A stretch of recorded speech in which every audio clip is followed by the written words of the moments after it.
So Jamahal Hill was arrested for domestic violence, but it wasn't the type that you thought. Now, at first, I didn't want to do this story only because I didn't have enough information on it. And now, more information came out, public information that you yourself can look up. And I'm going to convey this story to you to sort of understand what Jamahal Hill had gone through.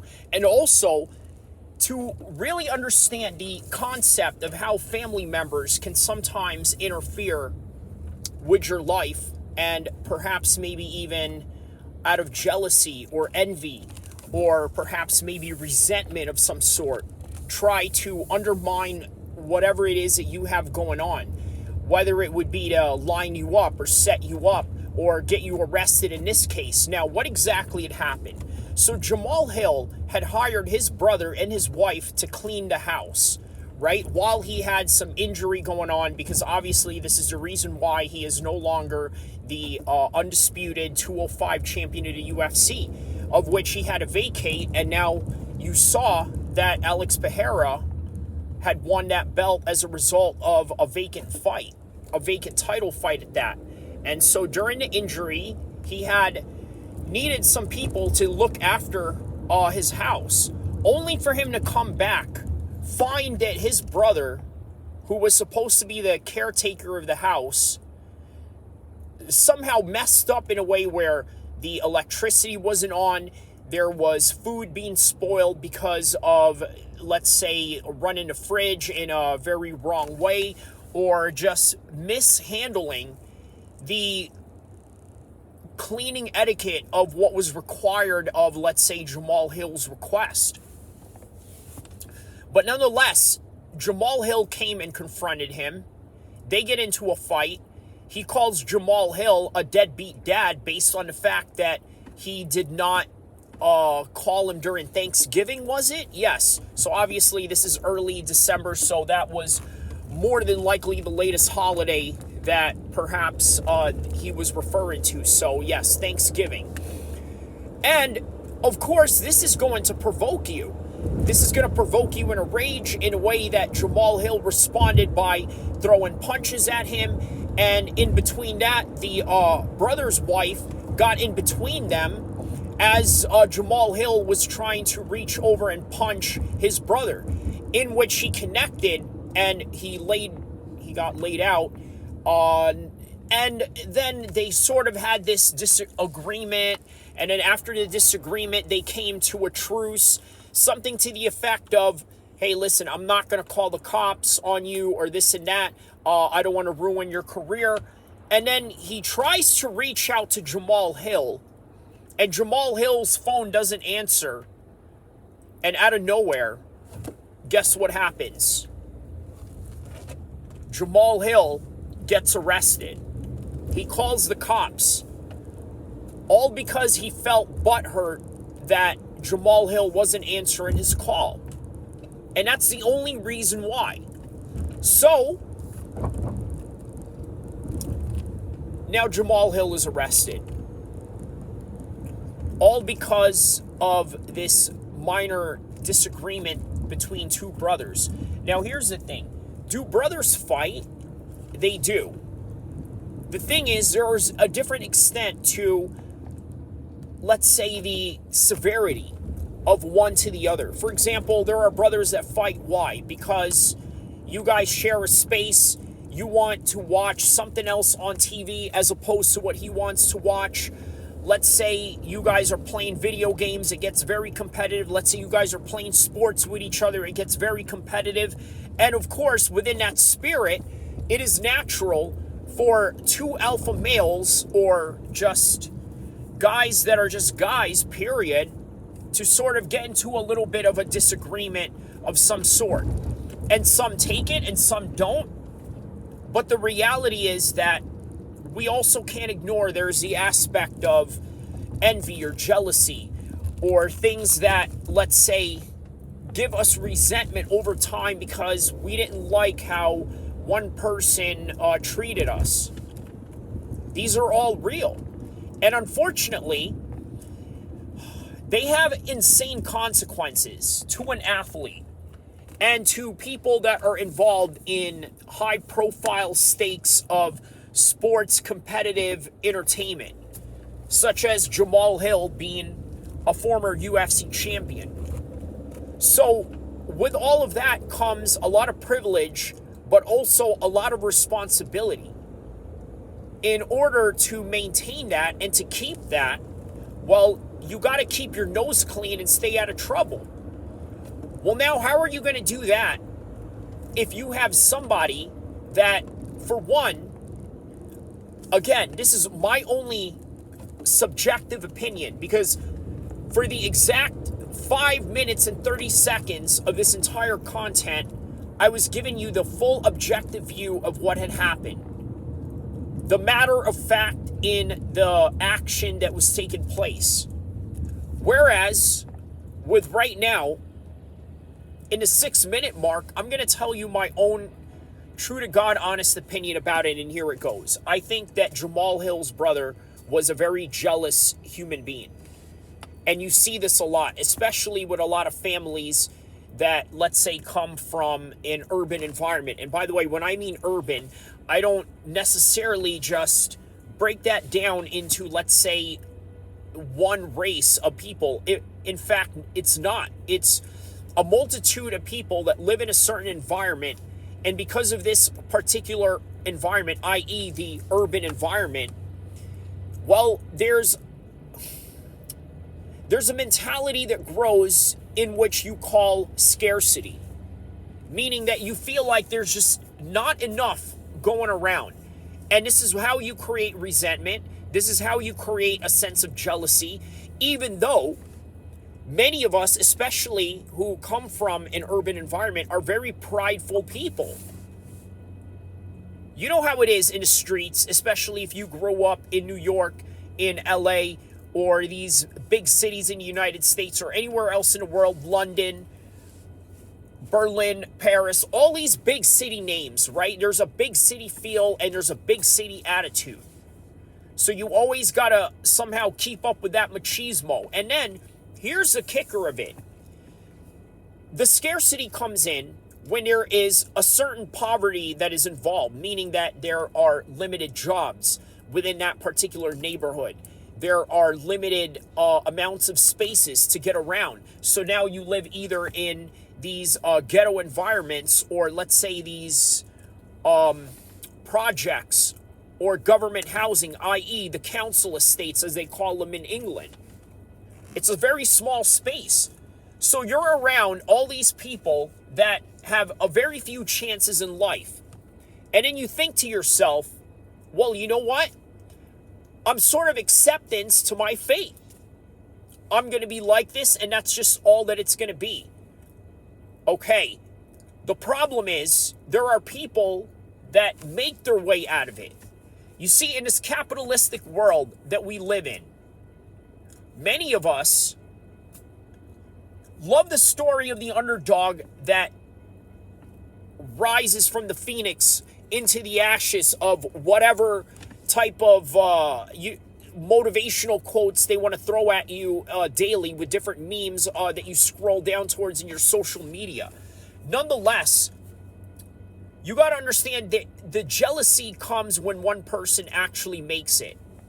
Because in this capitalistic society, we love to champion the people that make their way out of a destitute situation.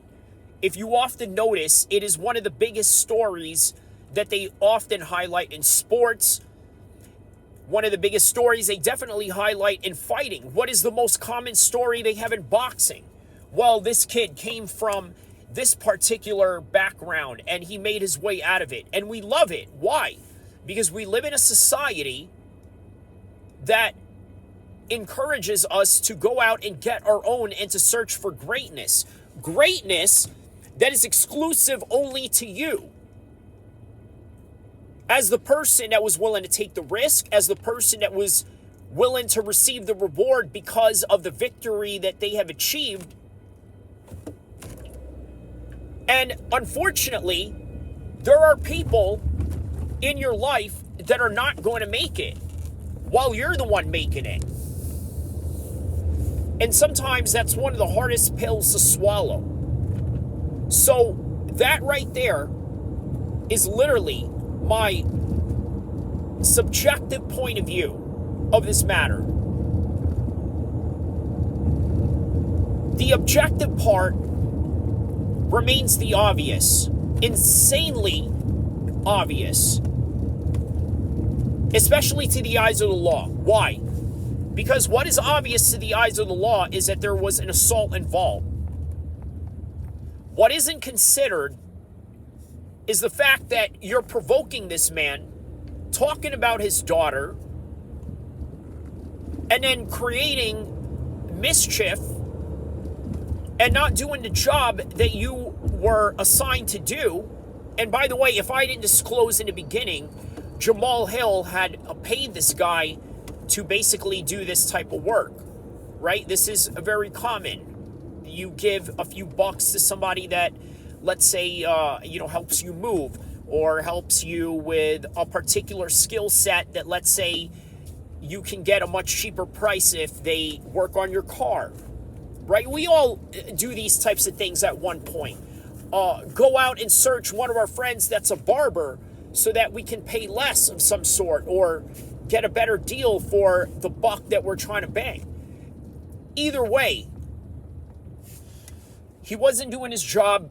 He was upset. That's not something that is objective in the eyes of the law because you have freedom of speech here. You're allowed to say these things. One, you didn't hire this person as an employee of some sort where you had some sort of agreement on a piece of paper where you're going to pay this guy on a payroll, have a W-2 or a 1099 of some sort. None of that. There was no agreement to any of that. So, again, the objective eyes of the law says that this man assaulted his own brother and deem it as a domestic violence case, which, again, looks bad because it seems as if, well, we all know what domestic violence is deemed towards at, right? We know. There, most of the time. Obviously, that word, again, in the eyes of the law, has different spectrums of meanings. And one of those spectrums of meanings is the simple fact that if you assault a man, they have the right to either press charges on you or not.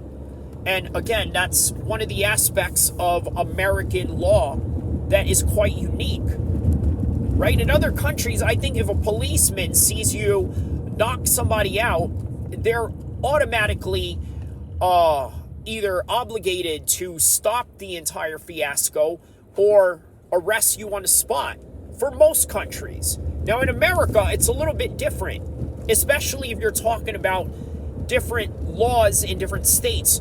And for example, in Washington State, up north of Oregon and California, okay, you have what you call a mutual combat law, meaning that a police officer can actually allow two men to fight while the police officer serves as the referee to break up the entire thing if it gets bad enough. That is called the mutual combat law. That is exclusive within Wyoming. I'm sorry, not Wyoming, Washington State. Interestingly enough, sorry I said Wyoming, I was thinking of the fact that Wyoming had sanctioned a bare-knuckle Burmese Muay Thai fight where they allow you to headbutt and even allow you to wake up after you get knocked out, which is bizarre in and of itself, right? So you have to be in a real unconscious state to really go out. Otherwise, they call it a draw if it goes to a decision, which is insane. Either way, with Jamahal Hill's brother, that is the facts that we're talking about with the law. But what is lawful sometimes can still be awful, because it is awful that, yes, in a country where we allow freedom of speech, we can also use that freedom of speech to verbally abuse someone, and for good or for bad, because guess what? There's mental warfare that is involved in that aspect, but there's also the aspect of really if you just decide to be an S person for the sake of it, then you can do that too. And the law will protect you for that. That's what is going on right now. Now that's the objective reality about that. My subjective, humble opinion is that his young brother got everything that he deserved with Jamahal Hill. Jamahal Hill was in the right to attack him, especially in the heat of the moment. Because it's not like Jamahal Hill has a propensity to go out and just beat his brother on random with no reason whatsoever. There's no clear evidence of that other than that one time of him acting in the heat of the moment. To which we have to take into consideration that his brother has to take some sort of accountability. But that is the lesson that we have to understand with this entire content that I am making right now in terms of Jamahal Hill's case and the current news events that are surrounding him in that particular light. Now, we don't know what's going to come out of this.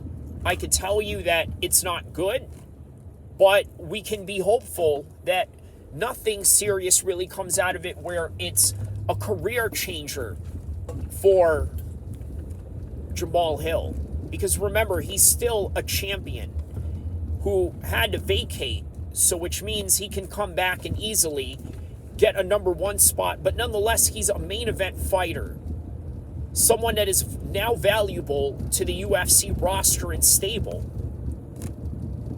And now, with the unfortunate incidents that can halt that entire process, and perhaps maybe his entire progress as a world champion, as a multiple time world champion, maybe even a multiple weight contender and title holder of a new weight class, another double champion in our hands, and then perhaps maybe transitioning into a legend and a Hall of Famer by the end of it all.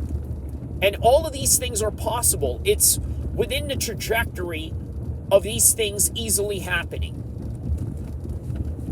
All the positive things that I had just mentioned. But unfortunately, with this incident, when you have family members that sometimes can be very resentful, very jealous, and very spiteful, this is the type of situation that you're going to get. Which leads me to the next conversation.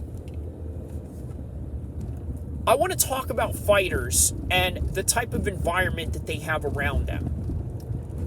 That right there is the most important concept of this conversation. In the current times, there have been talks about Ian Garry.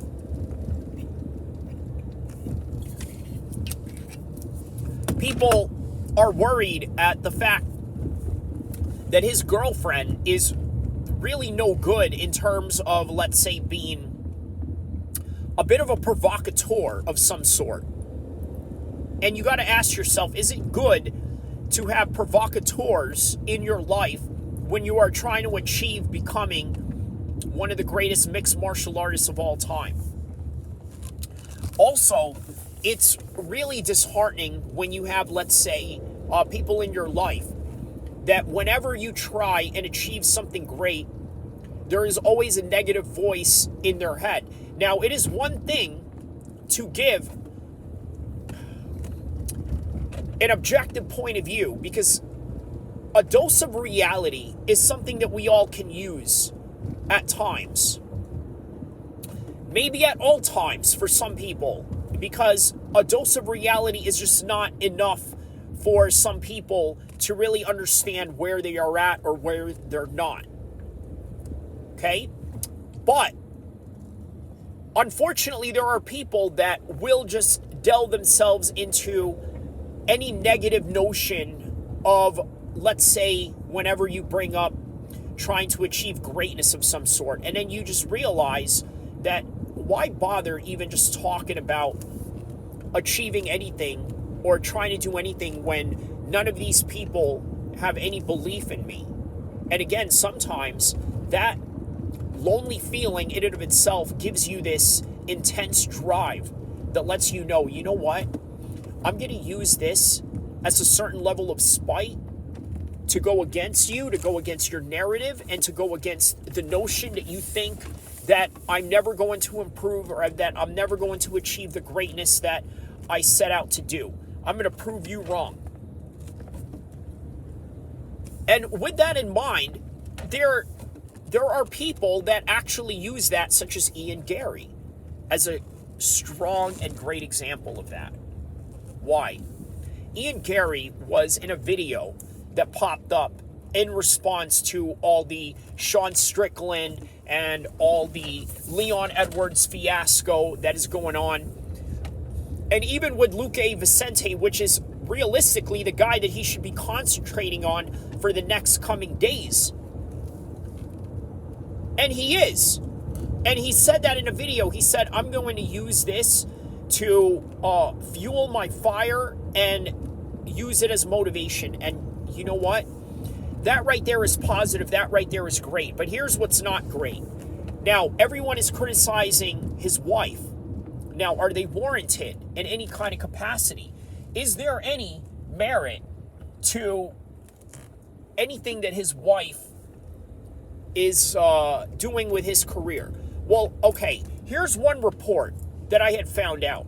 His wife tried to get Ian Gary to fight Khamzat Chimaev in an elevator. And then later on, called him the P word for not engaging Khamzat Chimaev in an elevator. By the way, one of the scariest wrestlers, i.e. close range, okay, fight him in an elevator? And Ian Gary is exactly what? A range fighting striker. Okay,